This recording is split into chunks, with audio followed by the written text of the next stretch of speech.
This is 6 tools का discussion start करते हैं। पहला आर्टिकल है right time to shift pharma gears. तो यहाँ पहले तो इंट्रोडक्शन दिया है फार्मा इंडस्ट्री के बारे में थोड़ा सा, जिसमें लिखा है कि मेडिसिन जो है ह्यूमैनिटी की ग्रेटेस्ट अचीवमेंट है। करंटली फार्मास्यूटिकल्स की ग्लोबल मार्केट 110 करोड़ एनुअली है। ये जो बड़ी बड़ी फार्मास्यूटिकल कंपनीज हैं ये बहुत सारा पैसा खर्च करती हैं इन दवाइयों को बनाने के लिए। करोड़ों रुपया रिसर्च में खर्च होता है। उसके बाद इन दवाइयों की सेफ्टी और एफिकेसी को मेजर करने के लिए क्लिनिकल ट्रायल्स में पैसा खर्च होता है। 5-10 साल तक रिसर्च प्रोजेक्ट चलते हैं, तब तक इनका पैसा यहाँ ब्लॉक्ड रहता है। इतना पैसा खर्च करने के बाद जब ये दवाई बनाते हैं फिर उसका पेटेंट लेते हैं। पेटेंट मतलब इन्हें 20 साल के लिए मोनोपोली दी जाती है उस दवाई को मार्केट में बेचने के लिए। मोनोपोली मतलब कोई और दूसरा उस दवाई को बनाकर नहीं मार्केट में बेच सकता। ऐसे में इन दवाइयों के ये प्राइसेस 1000 गुना ज्यादा रखते हैं उनकी मैन्युफैक्चरिंग कॉस्ट की कंपैरिजन में, ताकि ज्यादा से ज्यादा ये लोग प्रॉफिट कमा सके और अपना लगाया हुआ पैसा को वसूल कर सके। इंडिया में फिर भी ये प्रॉफिट मैक्सिमाइजिंग मोनोपोली थोड़ी सी कंपैरेटिवली कम है, लेकिन फिर भी गरीबों के लिए दवाइयां अनअफोर्डेबल हैं। इसके बाद कुछ कंसर्न्स यहाँ मेंशन्ड हैं। जो इनोवेटर्स और कंपनियां हैं वो उन प्रोजेक्ट से पैसा खर्च करना चाहती है जहाँ पे ज़्यादा से ज़्यादा प्रॉफिट हो, ना कि उन बीमारियों पे जो ज़्यादातर गरीब लोगों को अफेक्ट कर रहे हैं, क्योंकि ये गरीब लोग इनकी महंगी दवाइयों को खरीद ही नहीं सकते। WHO की लिस्ट में ऐसी 20 ट्रॉपिकल डिसीजेज हैं जो 1 बिलियन से ज़्यादा लोगों को अफेक्ट कर रही हैं, लेकिन ग्लोबली फार्मास्यूटिकल इंडस्ट्री का R&D इस पर सिर्फ 0.35% खर्च कर रहा है। मलेरिया और ट्यूबरक्लोसिस जैसी बीमारियों से हर साल 1.7 मिलियन लोग मारे जाते हैं, लेकिन इस पे R&D सिर्फ 0.12% खर्च कर रहा है, जबकि 55% पैसा अकेला सिर्फ पेटेंटेड और ब्रांड प्रोडक्ट्स पे खर्च होता है। सेकेंडली, जो एफ्लुएंट यानी कि अमीर लोग हैं इनके पास ज़्यादातर इंश्योरेंस भी होता है, इन लोगों को महंगी दवाइयाँ खरीदने में कोई प्रॉब्लम नहीं है। जब दूसरी तरफ हजारों गरीब लोग हैं जो दवाई ना मिल पाने की वजह से मारे जाते हैं, वो दवाइयाँ जो एक्चुअली में बहुत चीपली प्रोड्यूस करी जा सकती हैं, इन लोगों को थेरेपेटिक वैल्यू से कोई लेना देना नहीं है। किस दवाई से कितने लोग इम्पैक्ट होंगे इस बात का इनको कोई फर्क नहीं पड़ता। इसके बाद राइटर बात करते हैं सोल्यूशन की कि एक हेल्थ इम्पैक्ट फंड बनाया जाए जिसका इनिशियल बजट 20,000 करोड़ होगा। इसमें क्या होगा कि जो भी न्यू मेडिसिन है उसकी थेरेपेटिक वैल्यू कितनी है या वो कितने लोगों को बेनिफिट कर रही है, इसके बेसिस पे उस दवाई को बनाने वाले इनोवेटर या कंपनी को रिवार्ड दिया जाएगा इस बजट में से। इसका फायदा क्या होगा कि वो प्रोजेक्ट्स जो पहले इन कंपनीज के लिए अनप्रॉफिटेबल थे, वो प्रोजेक्ट्स जो गरीबों को फोकस में रखते हुए होते, उन प्रोजेक्ट्स में भी फार्मास्यूटिकल कंपनीज अब इंटरेस्टेड होंगी, क्योंकि इन लोगों को तो पैसा इस फंड में से मिल जाएगा। दूसरी तरफ जो गरीब लोग हैं उन्हें भी दवाइयाँ चीप रेट्स में मिल पाएंगी।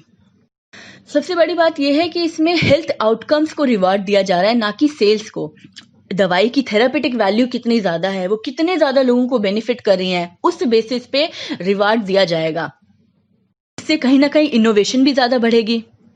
इसके बाद इस हेल्थ इम्पैक्ट फंड के लिए पैसा कहाँ से आएगा? तो जो भी विलिंग गवर्नमेंट्स हैं वो अपनी ग्रॉस नेशनल इनकम्स का कुछ परसेंटेज यहाँ कंट्रीब्यूट कर सकती हैं, या फिर कोई इंटरनेशनल टैक्स बना दिया जाएगा। जैसे जोन सी भी कंट्री जितना ग्रीन हाउस गैस इमिशन कर रही है वो उतना पैसा यहाँ पे कंट्रीब्यूट करें, और जो एफ्लुएंट कंट्रीज इसमें कंट्रीब्यूट नहीं कर रही उसको इसका कोई बेनिफिट नहीं दिया जाएगा। मतलब वहाँ के लोगों को अभी भी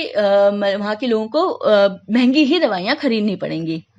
यह इशू कमर्शियल फार्मास्यूटिकल फर्म्स का यहाँ पार्टिसिपेट करना बहुत ज़रूरी है, क्योंकि वही जानते हैं कि न्यू वैक्सीन को कैसे डेवलप और स्केल अप किया जाता है। कमर्शियल लाइसेंसेस के बारे में यहाँ थोड़ा सा लिखा था, उसके बारे में आप थोड़ा गूगल करके पढ़ सकते हैं कि किस बेसिस पे कंपलसरी लाइसेंस दिया जाता है। वैसे शॉर्ट में कहूँ तो जैसे हमारे देश में अगर कोई कंपनी कोरोना के लिए वैक्सीन बना देती है तो उसे पेटेंट देकर मोनोपोली नहीं दी जाएगी, बल्कि बाकी जनरिक कंपनीज को कंपलसरी लाइसेंस दिया जाएगा ताकि अफोर्डेबल वैक्सीन सब लोगों तक पहुंचाई जा सके। सेकेंड इशू ये था कि कोरोना के लिए ऑलरेडी कोई वेल स्टैब्लिश्ड बेसलाइन नहीं है, तो ये थोड़ा सा हो सकता है, लेकिन फिर भी इनोवेटर्स के लिए फायदेमंद ही होगा।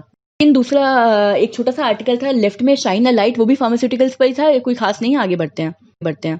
आर्टिकल है में जो स्टाइरीन गैस लीक हुआ उस पे यहाँ पे कुछ फैक्चुअल पॉइंट्स है। जैसे स्टाइरीन गैस जो होती है इसे कॉन्स्टेंटली सर्कुलेट करते रहना पड़ता है ताकि उसका टेम्परेचर अंडर कंट्रोल रहे।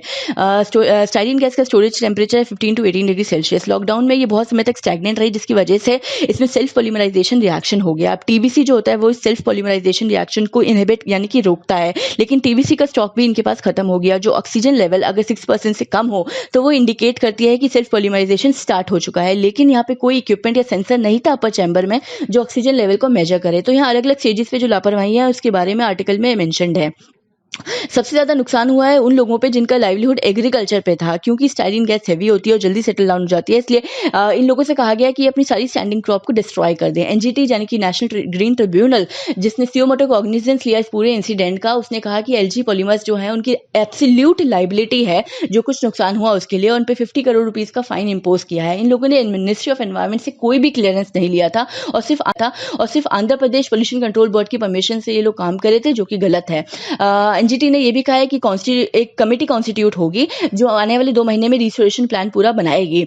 इसके अलावा यहाँ पे एक और पॉइंट मेंशन था अर्बन प्लानिंग को लेके।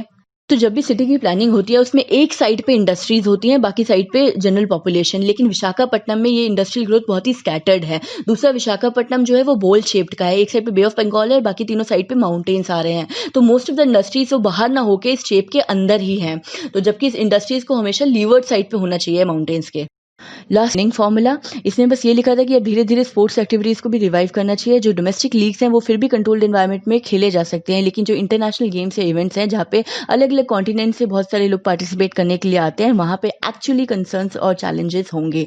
फॉर्मूला 1 ने अभी अपना 8 रेस रिवाइज कैलेंडर अनाउंस किया है। आज के नेशनल ग्रीन ट्रिब्यूनल के बारे में जिक्र हुआ था, सेंट्रल पोल्यूशन कंट्रोल बोर्ड और स्टेट पोल्यूशन कंट्रोल बोर्ड्स के बारे में लिखा हुआ था। इसके अलावा कुछ टर्म्स थी जैसे compulsory licensing, polymers, styrene gas, polymerization, इन सब के बारे में थोड़ा थोड़ा गूगल करके आप लोग पढ़ सकते हैं। Thank you so much. अगर आप लोगों को वीडियो अच्छा लगा हो तो प्लीज़ लाइक कीजिए और शेयर कीजिए। Thank you.